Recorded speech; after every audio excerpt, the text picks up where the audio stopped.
बिस्मिल्लाहिर्रहमानिर्रहीम अस्सलाम वालेकुम everyone, welcome back again to my channel. कैसे हैं आप लोग? आई होप कि आप लोग सब ठीक होंगे। अल्लाह करम से मैं भी बिल्कुल ठीक हूँ और नई वीडियो के साथ न्यू घर के साथ आप लोग की खिदमत में हाजिर हुई हूँ। फाइनली हम दूसरे घर में शिफ्ट हो गए क्योंकि रमज़ान आ रहा था और हमारी कोशिश ये थी कि रमज़ान से पहले पहले शिफ्ट हो जाए ताकि रमज़ान में हमारी रूटीन जो है ना वो रेगुलर हो जाए। और उस वजह से हम लोगों ने जो है ना शिफ्टिंग में थोड़ी सी जल्दी की है कि हम लोग जो है ना रमज़ान से पहले पहले नए घर में चले जाएं। नया घर कुछ इस किस्म का है, पुराने दौर का बना हुआ है लेकिन इसमें सहूलतें सारी हैं। एक पिंडी में जो सबसे बड़ी जो मसला चल रहा है वो पानी का है कि पानी जो है ना यहाँ पे बहुत शॉर्ट है। तो इस घर में जो है ना सरकारी पानी भी लगा हुआ है और बोरिंग भी हुई हुई है।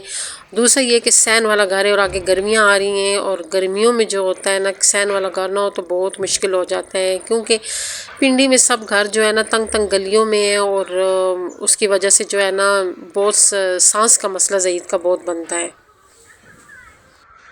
बस आहिस्ता आहिस्ता मैंने इसकी सेटिंग शुरू कर दी है क्योंकि जो है ना हर घर की अपनी अलग सेटिंग होती है। और जो यहाँ पे मुझे सबसे बड़ी जो अच्छी बात लगी है वो किचन की है कि यहाँ का जो किचन है वो बहुत खुला है। और मैं सोचती हूँ कि ये इतना ज़्यादा सामान मैंने उस छोटी सी किचन में कैसे एडजस्ट किया था मुझे तो खुद समझ नहीं आ रही है। क्योंकि मैं जब से आई हूँ मैं ये बर्तन धो धो के और इनको जो है ना छुपा छुपा के कोई किस जगह पे रख रही हूँ। मैंने कहा आर्जी तौर पे तो इनको इधर उधर लगाऊँ। और सबसे पहले जो मैंने स्टार्टिंग ली है वो मैंने किचन से ली है ताकि रमज़ान से पहले पहले मेरा किचन सेट हो जाए और बाकी जो घर है वो आहिस्ता आहिस्ता सेट होगा। और आहिस्ता आहिस्ता हर घर की जो है ना अपनी अलग सेटिंग होती है।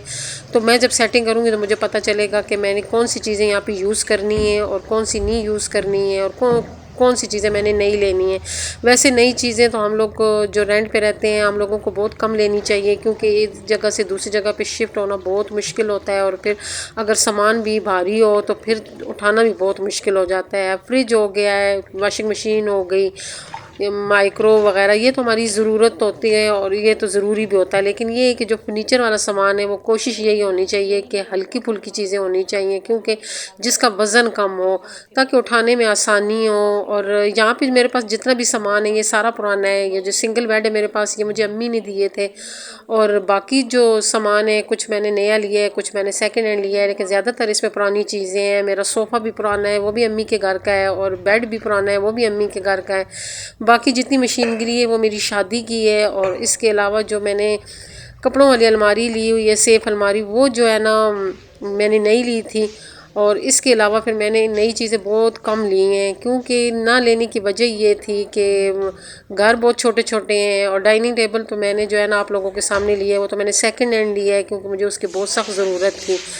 किचन की मैंने अच्छी तरह रगड़ाई सफाई कर ली है और जो है ना इंशाल्लाह इसका बहुत खूबसूरत मैं कवर करेंगे और आप लोगों को इसकी सेटिंग दिखाऊंगी कि मैं इसकी कैसे सेटिंग करूंगी। अभी मैं सोच रही हूँ कि मैंने इसकी सेटिंग कैसे करनी है, अभी मुझे कुछ समझ भी नहीं आ रही है। चूल्हा मैंने पुराने वाला रखा हुआ है क्योंकि जो है ना वो वाला जो चूल्हा मैंने आप लोग को बताया है ना वो बहुत जल्दी ख़राब होता है। तो फिर मैंने कहा अभी मैंने शिफ्ट सेटिंग नहीं की है, जब तक सेटिंग नहीं करती हूँ तो इसी को यूज़ करूँगी। ये मेरा बड़ा ज़बरदस्त ये मेरी शादी का चूल्हा है लेकिन ये कि बहुत अच्छा है, जितना भी इसको मैं मांज लूँ तो ये ख़राब नहीं होता है, ये बहुत अच्छी स्टील का है। अभी मेरी कोशिश ये है कि मैं जब भी मैं नया लिया चूल्हा तो मैं स्टील का ही लूँगी। स्टील का ये फ़ायदा होता है कि बंदा ज़रा आसानी से धो लेता है। गिलास वाला जो चूल्हा है वो बहुत एक्सपेंसिव है, वो हम लोग अफोर्ड नहीं कर सकते हैं। यहाँ उसी की नकल मैंने ली थी ये ब्लैक कलर का चूल्हा, लेकिन ये है कि वो नकल कभी भी कामयाब नहीं होती है, असल होती है, नकल होती है। लेकिन मुझसे गलती ये हो गई है कि मैं ब्लैक के बजाय मुझे चाहिए था मैं स्टील का ले लेती। बस जब भी कोई भी चीज़ बाय करो तो थोड़ी सी समझदारी का सबूत देना चाहिए। जैसे मैंने नासमझी से ले लिया, ऐसी नासमझियाँ नहीं करनी चाहिए, लेकिन ऐसी नासमझियाँ करके हम समझदार होते हैं। मैं आप लोगों को एक ये बात क्लियर बता दूं कि हर वो जो बंदा समझदार नज़र आ रहा होता है ना वो इसी वजह से समझदार होता है कि उसने बहुत सी गलतियां की होती हैं। क्योंकि गलतियों से इंसान सीखता है, जब तक बंदा गलती नहीं करता बंदा सीख नहीं सकता है। इसलिए कभी अपनी गलती पे खफा ना हुआ करे बल्कि खुश हो जाया करे कि मैंने एक और चीज़ नई सीख ली है, इसके बाद मेरे साथ धोखा नहीं होगा। फ्रिज मेरा बहुत गंदा था क्योंकि वहाँ पे रोशनी की बहुत कमी थी और मेरी नज़र भी थोड़ी कमज़ोर है, तो मुझे लगता है फ्रिज मुझसे जो है ना वहाँ पे थोड़ा रफ़ यूज़ हो गया है। 20 दफ़ा मैंने धोया है तो ये इतना गंदा था और खुले पानी से मैंने आज धोया है। बस अब अल्लाह करे लग जाए, क्योंकि जब ऐसे खुले पानी से जब बंदा फ्रिज धोता है तो फ्रिज में करंट भी आ जाता है। तो कभी मैंने ऐसे नहीं किया, लेकिन ये कि फ्रिज की ज़रूरत बन गई थी कि इसे मैं खुले पानी से धोऊं। काउंटर भी मेरा साफ़ सुथरा हो गया है और ये मेरे पास एक सामने अलमारी है। इसके साथ मैंने क्या करना है, अभी तो मैं फ़िलहाल आर्जी सी सेटिंग मैंने की है, मतलब वक्ती मैंने चीज़ें सारी रख दी हैं। और अभी फिर बाद में जो है ना सोचूंगी कि इसके साथ क्या करना है, इसको कैसे डेकोरेट करना है और इसकी खूबसूरत सी डेकोरेशन करेंगे। और इंशाल्लाह जो नेक्स्ट वीडियो होगी वो किचन की डेकोरेशन भी होगी कि मैं किचन को कैसे डेकोरेट करूँगी। लेकिन ये कि आज मैंने जो है ना इसकी काफ़ी मतलब रगड़ाई वगैरह कर ली है। किचन से मैंने स्टार्टिंग ली है, फिर हम लोग वरांडा सेट करेंगे, कमरे सेट करेंगे, ड्राइंग रूम सेट करेंगे, सैन को सेट करेंगे। अब तो हमारे पास खुला सैन आ गया है, पौधे शौधे लगाएंगे। और ये सारी जो सेटिंग है मैं आप लोगों के साथ आहिस्ता आहिस्ता करके शेयर करूँगी और साथ साथ रमज़ान की भी तैयारी बताऊँगी कि रमज़ान की कौन कौन सी तैयारी है। तो रमज़ान की भी तैयारी बस साथ ही साथ हो रही है, क्योंकि किचन को रमज़ान के लिए सेट करूँगी और कुछ जो है ना और भी रमज़ान की डेकोरेशन करनी है, वो उसके लिए जो है ना कॉर्नर सेट करेंगे कि कौन से कॉर्नर पे मैं अपनी रमज़ान की डेकोरेशन करूँ। मैं भी हो सकता है कि मैं जो रमज़ान की डेकोरेशन है वो रमज़ान के दौरान ही करूँ, क्योंकि मेरे पास टाइम बहुत कम है। रमज़ान बिल्कुल जो है ना करीब है और मेरी बहुत सी अभी सेटिंग है और मैं हूँ भी अकेली।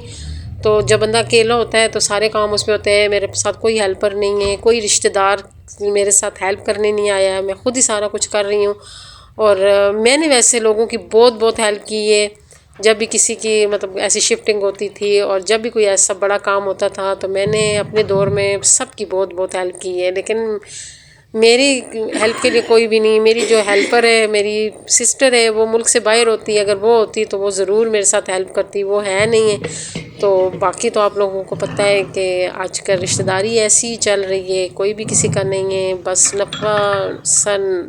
नफसा नफसी का दौर है और हर बंदा अपने घर की ज़िंदगी में इतना मसरूफ़ है कि किसी का होश ही नहीं है कि क्या हो रहा है और क्या नहीं हो रहा है। ये मेरी आज छोटी सी शेयरिंग थी, मैंने कहा आप लोगों के साथ जो है ना अपडेट शेयर करूं कि मैं कहाँ तक पहुंच गई हूँ शिफ्टिंग में। शिफ्टिंग भी है, साथ रमज़ान की तैयारी भी है और बहुत कुछ साथ साथ चल रहा है। और हमारी ज़िंदगी भी ऐसी है कि हमारी ज़िंदगी में बहुत कुछ साथ साथ चल रहा होता है और हम आगे बढ़ रहे होते हैं।